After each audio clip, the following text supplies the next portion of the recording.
Bonjour à tous, c'est Seb sur R9e art. Aujourd'hui, je vais vous parler de 3 bandes dessinées que j'ai découvertes ce mois-ci.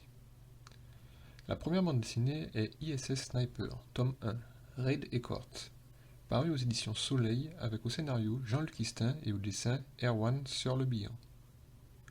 Ce récit de SF nous plonge dans un lointain futur où la Fédération des Planètes Unies gère les rébellions de ses colons en envoyant ses troupes d'élite, les ISS Sniper, sur les planètes désignées.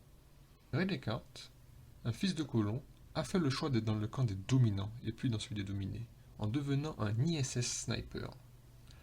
Ayant perdu ses 2 jambes et ses 2 bras au cours de ses différentes missions, ceux-ci ont été remplacés par des prothèses cybernétiques lui permettant d'avoir des aptitudes surhumaines. Au cours d'une mission dont il a le commandement, il est chargé d'éliminer tous les colons d'une planète. Mais une fois sur place, il se rend compte que la situation n'est pas du tout celle qu'on lui a décrite. Un cas de conscience se présente donc à lui, et il décide de ne pas obéir aux ordres qui lui ont été donnés, quitte à devenir, lui et l'ensemble de sa compagnie, une cible à éliminer pour la toute-puissante corporation. Mais voilà, il n'est pas résolu à se laisser abattre sans rien faire.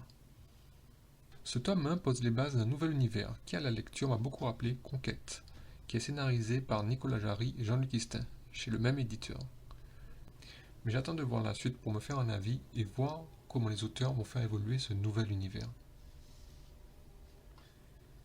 La seconde bande dessinée est Nautilus, tome 1, Le Théâtre des Ombres, paru aux éditions Glénat avec au scénario Mathieu Mariol et au dessin Gwenaël Grabowski.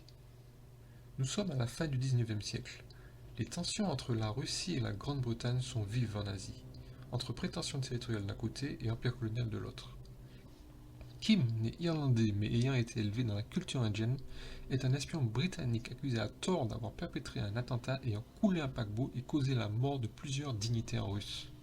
Mettant la Russie et l'Empire britannique au bord de la guerre, la seule solution pour prouver son innocence est de récupérer les documents ayant coulé avec le paquebot. Pour ce faire, il devra partir à la recherche de la légende, le capitaine Nemo, et de son mythique sous-marin, le Nautilus. C'est donc avec les autorités aux trousses qu'il devra parcourir une partie de l'Asie pour retrouver ce scientifique de légende.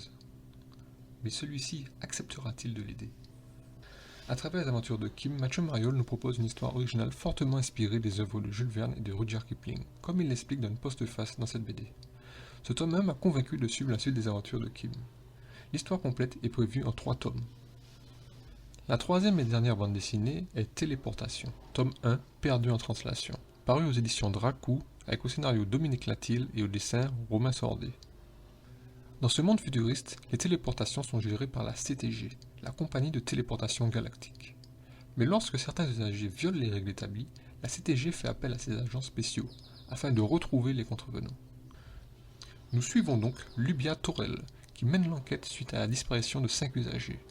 Belle, intelligente et très athlétique, elle se retrouvera accompagnée d'un encombrant partenaire durant cette enquête pas comme les autres.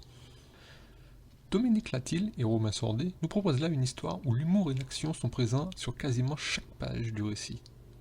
Prévu en 2 tomes, un moment détente garanti. Voilà, merci de m'avoir écouté jusqu'au bout. N'hésitez pas à me dire ce que vous en avez pensé en commentaire. Vous pouvez même en discuter entre vous dans le respect de l'opinion de chacun, bien sûr.